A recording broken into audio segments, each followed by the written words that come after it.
अऊज़ु बिल्लाहि मिनश शैतानिर रजीम बिस्मिल्लाहिर रहमानिर रहीम वहुम बिरब्बिहिम यादिलून 150 नंबर आयत में अलाउ कुल तआलू अत्लु मा हर्रम रब्बुकुम अलैकुम अल्ला तुश्रिकू बिही शैअन व बिल वालिदैनि इहसाना तोरतदा वया तराचे तोसु तजदर सुनौका आगा शाय तोसु रब तोसु बोंदे हराम कड़ा दा आगा दा तोसु अल्लाह सर चुक शरीक माठे रव कवे او مور او پلور سره احسان کوي ولا تقتلوا اولادکم من املاق او خپل اولاد د مفلسې د ډوره تاسو ما قتل کوي نحن نرزقكم واياهم متوسطا او اغوي ته روزي ورکو ولا تقربوا الفواحش ما ظهر منها وما بطن او تاسو به حیاي ته نږدې هم ما ورڅه هغه به حیاي په جواتوي او که په پټوي ولا تقتلوا النفس التي حرم الله الا بالحق او توسو چوک قتل کوي ما آغا الله رب العزت دی آغا قتل حرام ٹھیرو کړوي مگر دا څه په حق سره وي ذالکم وصاکم به لعلکم تعقلون دی دغه خبر توسو ته الله نصیحت کوي دی مقصد دی پاره توسو سمجھ نه کور وخله اوس اردو کی ترجمه کوم قل تعالوا اتل ما حرم ربكم عليكم الا تشركوا به شيئا وبالوالدين احسانا कह दीजिए कि आओ मैं तुम्हें सुनाऊं वो चीज जो तुम पर अल्लाह ने हराम कर दी है वो ये कि तुम उसके साथ किसी को शरीक मत ठहराओ और वालिदैन के साथ एहसान करो वला तक़्तुलू औलादकुम मिन इमलाक और तुम अपनी औलाद को मुफलिसी के डर से कत्ल मत करो नहनु नर्ज़ुकुकुम व इय्याहुम हम तुम्हें और उन्हें रोजी देते हैं वला तक़रबुल फ़वाहिश मा ज़हर मिन्हा व मा बतन और तुम बेहयाई के करीब भी मत जाओ वो बेहयाई जो जाहिर हो और जो छुपी हुई हो वला तक़्तुलुन नफ्स अल्लती हर्रम अल्लाहु इल्ला बिल हक़ और तुम किसी नफ्स को कत्ल मत करो जिसका कत्ल अल्लाह ने हराम कर दिया हो मगर ये कि हक के साथ ज़ालिकुम वस्साकुम बिही लअल्लकुम ताक़िलून अल्लाह ताला तुम्हें इन बातों की वसीयत फरमाता है ताकि तुम समझ से काम लो दवायतुनु की अल्लाह रब्बुल इज्जत د هغه شیونو چې هغه په انسان باندې حرام کړی دي کفرونو خو مشرکینو ځونونه یو څو خبرې را جوړې کړې وي چې دا جنوار حرام ده دا حرام ده دا حرام ده الله رب العزت پیغمبر اسلام ته فرمایي چې تو ورته دا وایا چې د تاسو کوم شیونه حرام کړی دي هغه خو اسی ځونونه یو خبره ده راځه تاسو ته در وخاین چې کوم شیونه الله حرام کړی دي چنانچه الله رب العزت دی چې د لاسو شیونو فهرست خیال دا چې د لاس شیونه مو په تاسو باندې حرام کړی دي چنانچه په دغه شیونو کې اول شای الله تشرک به شیئا الله سره شریک ټهراو کول دا الله حرام کړی دي چې څوک الله سره شریک ما ټهراو کوي دویم بالوالدین احسانا مور او پلور سره احسان او ښېګړه کول دا لازمی دي او د هغوی ناقدري کول بې ادبي کول د هغوی دا حرام دي ولا تقتلوا اولادکم من املاق دریام شاید هغه ده چې د مفلسۍ د ډوره خپل اولاد ما قتل کوي دا الله حرام کړي دي څلورم شای ولا تقربوا الفواحش ما ظهر منها وما بطن په جواته او په پټه د بې حیایۍ کور دا الله حرام کړه ده پنځم شای ولا تقتلوا النفس التي حرم الله الا بالحق یو انسان بلا د څه حقا قتل کوي ما او شپږم ولا تقربوا مال اليتيم د بل ایوتا د یتیم مول ته نږدې ګوره ما ورڅه وام واوفوا الكيل والميزان طول او ناپ دا پورا پورا کوي د کی ټګي ټوري ما کوي او اتام واذا قلتم فعدلوا سکلا خبره کوي نو انصاف ورکی کوي که خبره کوي که فیصله کوي نو څنګه مبني بر انصاف وي د بے انصافي الله په تاسو حرام کړی دا او انام وبعهد الله اوفو الله سره کومه وعده کړی دا هغه پوره کې انسان سره وعده کړی وي که الله سره وعده کړی وي معاهدي پوره کوي او لسام وان هذا صراط مستقیمه دی سیده لیار اتباع کوي سیده لیار باندې څه دا لاس شیون الله رب العزت دغه درو آیتونو کې بیان کړی دي چنانچه حضرت کعب الاحبار دا یو د يهوديانو ډیر غاټ عالم تیر شوی د احبار د حبر جمع د حبر په عربی کې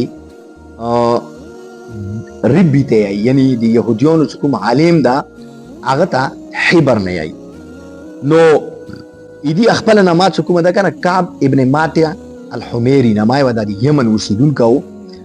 دا د حضرت عمر فاروق رضی الله تعالی عنہ په زمانه کې دا مسلمان شوو نو دا ډیر د يهوديانو یو معتبر عالم د تورات تیر شو دا په خپل فرمایي چې تورات کوم دا کنه د دې په ابتدا کې بسم الله لیکلی دا او بسم الله نه بعد کوم آیات هغه کې اندغه لاسو شی ذکر ورکړي دا کوم قرآن مجید کې دغه آیتونو کې ذکر دا دغه په تورات کې ابتدا کې اول آیتونه کې داغه دي چنانچه حضرت عبدالله ابن عباس رضی الله تعالی عنہ فرمایي چې دغه احکامات د سیدی دا لاس احکامات د سیدی چې حضرت آدم علیه السلام نه ونیسا تر حضور اکرم صلی الله علیه وسلم پورې چې څومره انبیای کرام تیر شوي دي اټول په دغه خبرو متفق دي او د اټولو تعلیمات انداو چې دغه لاسو خبرو باندې وو عمل کوي دغه دوره اهمیت ته چنانچه حضرت عبدالله ابن عباس رضی الله تعالی عنہ فرمایي کچوک ایوا دسی وصیت نه مال دل غوړي هغه باندې دی محمد صلی الله علیه وسلم مهر لګیدل وی نو هغه د درې آیتونو پړو کی د کوم دا احکامات دي دادی حضور اکرم صلی الله علیه وسلم ولا هغه پخو حکمونه دي او پخا وصیت نامه ده چې دی باندې دی حضور اکرم صلی الله علیه وسلم مهر لګیدل ده چنانچه یوا پیره حضور اکرم صلی الله علیه وسلم صحابه کرام ته خطاب وکړلو چې چوپ وی سمونا دغه خبرو بیت وکي چنانچه بیا پیغمبر علیہ السلام دا درې آیتونو تلاوت وکړلو او بیا یې وفرمایلو چې کوم سړی په دغه لاسو خبرو باندې عمل وکي د الله په ذمه ده چې الله به هغه ته اجر ورکوي چنانچه اوس ګوره الله رب العزت په دغه آیتونو کې اول الله رب العزت فرمایي چې قل تعالوا اتل ما حرم ربكم عليكم پیغمبر علیہ السلام ته الله رب العزت فرمایي چې تور ته دا وایي ته روشه ته تاسو ته دی الله حرام کړدا شیون وخایا تاسو غوونه نه جوړ کړی دي روشه ته زه ته وخایا اوس دې چې فکر وکړي تاسو به سوچ کړی چې کله علماء کرام یا د تبلیغي حضرات چې کله بیان کوي نو بیا وایي چې نږدې روشه نو د نږدې روشه ویلی دې دی پاره یې چې کني هغه خبره ډیره اهم ده ډیره قیمتي خبره ده چې اوس تاسو ته کوم کایم نو کوم ځای کې چې کله دا ویل شي چې نږدې روشه چې زه تاسو ته یو خبره وکړم نو دې مطلب دا وی چې کني دا خبره ډیره اهم ده اوس دې ځکه الله رب العزت ګوره انده خبري اندوز اختیار کړه دا فرمایي چې قل اے نبی صلی الله علیه وسلم ته خلکو ته دا وایي چې تعالوا روشه دی زه تاسو ته دروخه اتلو ما حرم ربكم عليكم زه تاسو ته دروخه هغه شیان چې کوم الله حرام کړی نو الله رب العزت ګوره ډایرکټ خیال شو چې دا الله شیان په تاسو حرام دي خو بجای دې چې برای راست دې څه خطاب کړو بل الله رب العزت اسلوب دا نه منا بیان کړو چې روشه چې زه تاسو ته دروخه چې دا حرام شیان چی شدي نو دغه خبرو اهتمام الله رب العزت دی آیات کې بیان کړه نو اټولو نه اول یې چې کوم دا کنه دا شای بیان کړه دا الله تشرکو به شیئا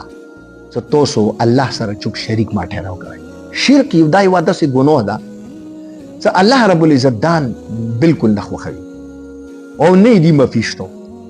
الله تعالی په پنځمه سپاره کې فرمایلی دي چې ان الله لا يغفر ان يشرك به ويغفر ما دون ذلك لمن يشاء دوا وری په پنځمه سپاره کې دا آیت راغله ده چې الله تعالی نور شیون بخکی خو شرک الله رب العزت نه بخکی نور شیون چې چوته واخه شی ورو به بخکی نور ګناهونه غاټه نه غاټه کو الله رب العزت بخکی خو الله رب العزت شرک نه بخکی چنانچه بنی اسرائیل والا یو واقعیا تبلیغ حضرات یا بیني او په حدیث په کتابونو کې آشته ده چې وسړي 99 قتلونه کړی یو عالم ته ویل غل لغت ویل چې را مت مفیشتو هغه ته 99 قتلونه د کړی دي مغه څه ته مفی کوړ اته کومه نه مفی روله مزغه د کور نه کوي نو هغه ویل چې را بیا د 99 ویل دي سو خو دشي آیا قاتل زما که سنچري خو پراشي نو هغه نه بعد کوم دا کنه یو بل عالم ته ویل غل هغه ته ویل چې ویل نه اته مفیشتو ده بار لغه واقعیا بیا وګدا نو هغه بیا مرشول یاري کې الله رب العزت وبخلو یعنی سل قتلونه کړي بیا خدای وبخلو خو د شرک متعلق الله فرمایي چې ان الله لا یغفر المشرک به. بیا د شرک دوه قسمونه، یو شرک جلی ده، یو شرک خفي ده. شرک جلی هغه ته یې چې هغه جواد شرک دی، ته بت ته سجدا کوي لکه څنګه هغه دي دا مشرکین دي، هغه بتونو نه غوړي، بتونو ته سجدي کوي. یا یهود او نصارا دي، هغه انبیای کرام نه د خدای په زمن جوړ کړي دي.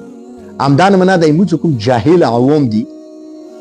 هغه اولیاء کرام دي پاره او د صحابه کرامو دي پاره یا د انبیای کرامو دي پاره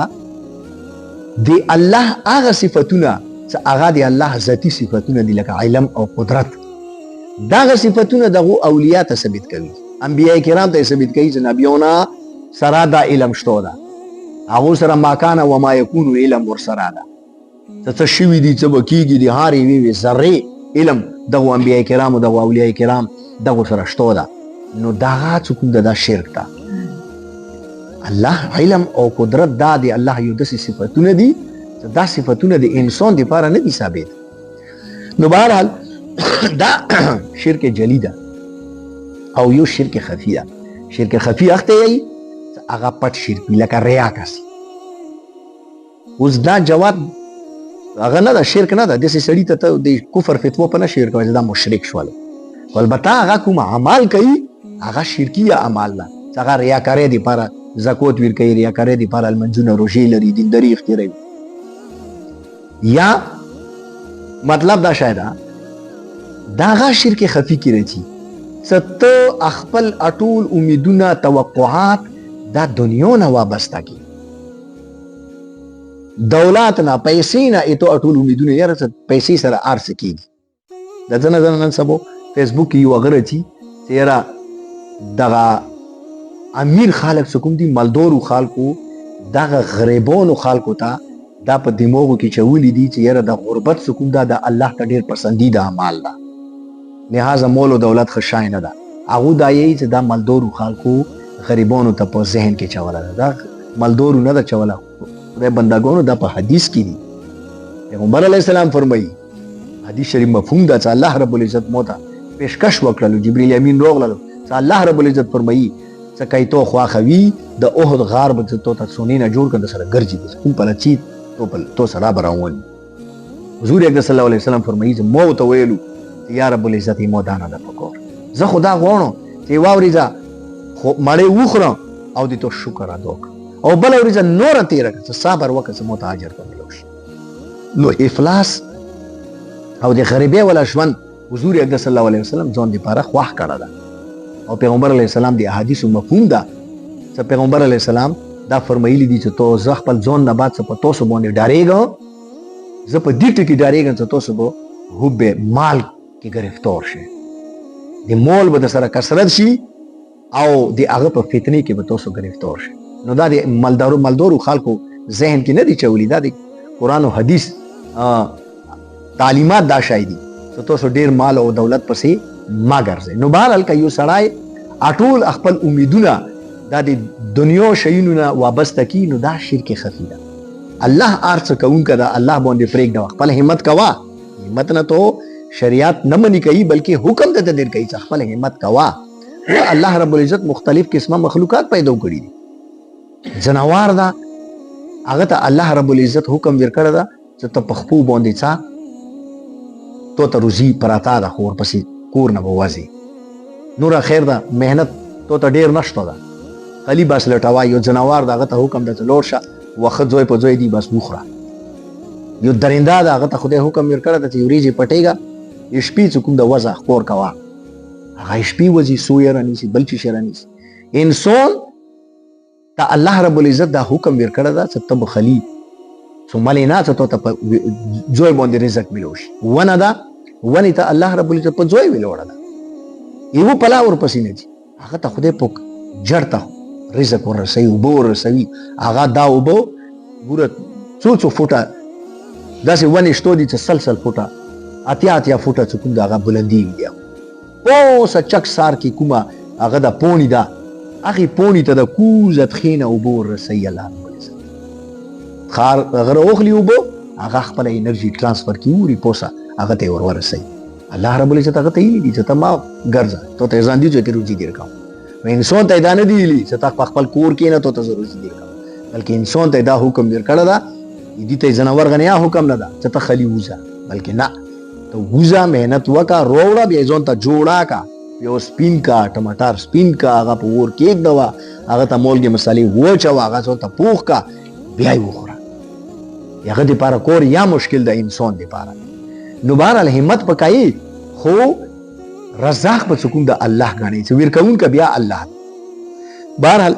نو یو کوم دا کنه شرک نه الله رب العزت ډیر سخت مانی کړی دی. حضرت ابو درد رضی الله تعالی عنہ فرمایي چې ګوره یو سته الله سره چوک شریک ټهراو نه کې، اگر چې دې تو ټوکړي ټوکړي ویلې ونشي، اگر چې ته په سولي باندې په پنځه باندې ویلې ونه خېږي، اگر چې ته جمدای ویلې ونه سي زولای شي، وګوره چې الله سره شریک چوک ټهراو نه کې، الله سره شرک ونه کې دا ډیر غټ جرم ده. نو او دویم څه کوم شاید وبالوالدین احسانا، مور او پلور سره احسان او ښېګړې کول دي. چنانچه الله رب العزت قرآن مجید کی وقضا ربک الا تعبدوا الا اياه وبالوالدین احسانا. الله اول حکم دا درکړه دا الله تعبدوا الا اياه، الله نه علاوه بل چا عبادت ونه کی. وبالوالدین احسانا، مور او پلور سره به احسان کوي. یعنی الله عبادت پس فورا دی مور پلور احسان ده، مور پلور سره ښېګړه ده. دیجو کیا وکسه الله تشرکو به شیئا وبالوالدین احسان، الله سره شرک ونه کی او مور او پلور سره احسان کوي. یعنی د مور او پلور سره د احسان کول دي ښېګړې کول دونه لوی اهمیت ته چې الله رب العزت خپل ځان عبادت نه فورا بعد څه بیان کړه دا نو د مور او پلور احسان. بل ځای کې فرمایي چې انشکر لی ولوالدیک، مور شکر ادا کا د مور او پلور شکر ادا کا. چنانچه یو حدیث شریف راځي حضور اکرم صلی الله علیه وسلم فرمایي چې رغم انفه، هغه سړی د ذلیل خوار شي. بیا یې وفرمایلو چې رغم انفه، هغه سړی د ذلیل خوار، درې ورې وفرمایلو چې هغه سړی د ذلیل خوار شي. صحابه کرام تاسو وکړو یا رسول الله صلی الله علیه وسلم من څوک د ذلیل خوار شي؟ نو حضور اکرم صلی الله علیه وسلم ته فرمایلو چې هغه سړی د ذلیل خوار شي چې خپل مور او پلور دواړه یا په دواړو کې یو کاس په بوډاتوب کې بیا مندلو او بیا یا هغه ځون جنت ته پنکو داخل، دغه سړی د ذلیل خوار شي. نو بل حدیث شریف کې راځي حضرت عبد الله ابن مسعود رضی الله تعالی عنہ فرمایي چې مو حضور اکرم صلی الله علیه وسلم تاسو وکړل چې یا رسول الله صلی الله علیه وسلم اټولو نه افضل اعمال کوم یو ده؟ چې حضور اکرم صلی الله علیه وسلم ته فرمایلی چې افضل اعمال دا غدا چې ته المنز اول وخت کې مستحب وخت کې وکی. چې مو بیا تاسو وکړل چې یا رسول الله صلی الله علیه وسلم بیا کوم افضل اعمال دا غنا بعد؟ نو پیغمبر اسلام فرمایلی چې مور او پلور سره احسان کوئ. بیا مې تاسو وکړل چې یا رسول الله صلی الله علیه وسلم بیا کوم دا؟ پیغمبر اسلام فرمایلی چې جهاد فی سبیل الله. نو چنانچه علماء کرام فرمایي چې ګوره درې شیان دي، مور او پلور دواړه دا قابل احترام دي، خو فقها دي کې ترتیب یې خدا چې ګوره درې شیان دي، یو اطاعت ته، یو خدمت ته، یو تعظیم ده. اطاعت یعنی خبره منل، دي کې د پلور